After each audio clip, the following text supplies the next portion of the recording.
Good evening. Tonight we're learning more about a teen killed in a southeast Albuquerque shooting. Investigators say it might have happened while the victim was playing video games at home. News 13's Jeannie Nguyen is live near Louisiana and Zuni as police say they're struggling for leads to solve this case. Jeannie. Yeah, that's right, Madeline. Police were called out here to the 500 block of San Pablo near Trumbull at around 4 o'clock yesterday afternoon. APD spokesman Simon Drobick says 17-year-old Obed Cruz may have been playing video games over the internet with friends when he stopped communicating with them. Drobick says neighbors also reported hearing a gunshot in the area around the same time. He just went silent. I guess he was playing Xbox, probably on a headset system, and his friends were talking to him, and then he just went silent. So they were like, well, what's going on? Went over there to check on him and then found him and then called us. Cruz was found inside a home in the area, dead from at least one gunshot wound. The Crimes Against Children unit was called out because Cruz is under 18. Then APD's homicide unit responded. Police say at this point they have 0 leads in this case and are asking the public for help. Drobick says nobody in the neighborhood who they interviewed saw anything, so detectives are hoping anybody with information on Cruz will come forward. Madeline, back to you. All right, thank you, Jeannie. And if you know anything about what happened, of course, call the number on your screen there, 242-COPS. Well, police say they've finally nabbed a crook who was casing vehicles at Coronado Mall on Thanksgiving of last year. APD says on Turkey Day, officers were staked out at local shopping centers looking for thieves. That's when they saw Isaac Borrego and an accomplice trying to break into cars near Sears and the Cheesecake Factory. Police pulled over Borrego and got a search warrant for his car. Inside, officers say they found burglary tools, a printer, birth certificates, a police nightstick, forged checks, and a BB rifle gun. It's unclear how police came into contact with Borrego all these months later, but he finally appeared in court this morning for the crimes. It does appear Mr. Borrego has 5 failures to appear total. He also has 2 failures to comply and 2 probation violations, which leads this court to believe that Mr. Borrego has problems following this court's orders. Borrego was given a bond of $1,000 cash or surety. An Albuquerque woman is behind bars accused of stabbing her mother 13 times. Police say they got a call from a man saying his mother had attacked his grandmother near Broadway and Mountain. When officers arrived, they found the suspect, 38-year-old Crystal Montoya, with blood on her clothes. Now, according to a criminal complaint, she told them her mom and son had been torturing her with, quote, medication and electricity. It's unclear if Montoya has been diagnosed with mental illness. The grandmother was taken to the hospital where staff determined she was stabbed in the neck. She was last reported in stable condition. Police are asking for help in locating the family of a man found murdered in downtown Albuquerque. APD discovered 51-year-old Lonnie Whittle's body Wednesday morning near Broadway and Mountain. Police are asking anyone with information about his family or his death to call them at 242-COPS. Looking for 2 cars connected to a shooting that left a woman dead. On Tuesday, 27-year-old Erica Espinoza showed up at Caseman Hospital. She later died. Police say she was shot at a home near San Pedro and Central during a shootout. Investigators are now looking for a dark-colored sedan and a light-colored Chrysler seen in that area. Well, people in the town of Cochiti Lake may have been using contaminated drinking water for the past week. A resident says this notice was posted in the town mailroom and convenience store within the last few days. It says exactly 1 week ago today, a water pump failure forced the town to switch to a different well. The problem, that well is not approved by the EPA for drinking. The notice advises residents to now boil their drinking water. It also says the EPA was not notified of this problem until Thursday, 5 days later. We did reach out to the town of Cochiti Lake for more information, but have not yet heard back. Well, state police says a New Mexico man killed in a crash last night was not wearing his seatbelt. It happened on Highway 75 near Penasco, south of Taos. Officers say 21-year-old passenger Patrick Medina was killed when the car he was riding in veered into oncoming traffic and hit another car. The condition of the driver, 21-year-old Anthony Sanchez, is unclear. A man from Utah driving the other car involved was taken to the hospital. No word on what led up to that crash. A local group is making sure kids are looking their best when they head back to class this week. Locker 505, a local clothing bank, held its annual back-to-school clothing drive at Coronado Center today called Stuff the Bus.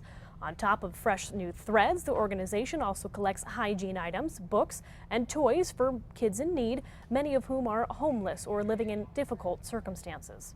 We have kids that get school supplies for school, but they don't always have the school supplies to do school at home, to do their work at home. So we try to provide those.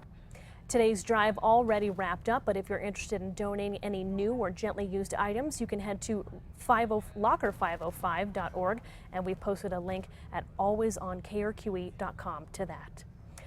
Well, parts of the Sandias have been closed to the public over bear concerns. The Forest Service says there have been bear sightings at Sulphur Canyon, Cienega Canyon, and Dock Long picnic grounds. Those areas, along with nearby trails, could be closed through the end of October. If you do come across a bear, forest officials have some reminders like make yourself look larger by holding out a piece of clothing, give the bear some room so it doesn't feel trapped. And if you are attacked, fight back with rocks, sticks, or anything else you can find nearby, aiming for the nose and eyes.